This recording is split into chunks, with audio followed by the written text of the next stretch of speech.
Jestem pani siostrzenicą. Kim jesteś? Urodziłaś się w Piaskach. Nazywasz się Ida Lebenstein. Nie powiedziały ci przez tyle lat. Więc jesteś żydowską zakonnicą. Jutro pojadę do Piasków.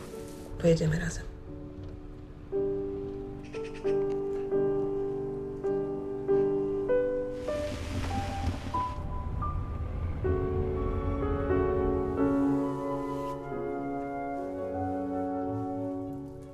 No i co tu robisz?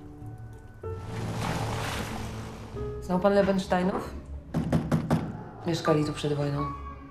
Żydzi? Nie, Eskimosi.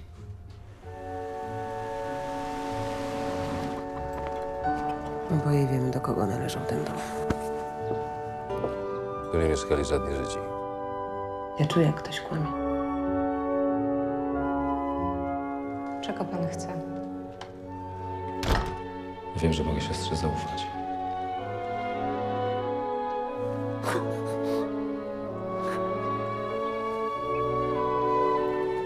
Co teraz? Za 4 dni składam śluby.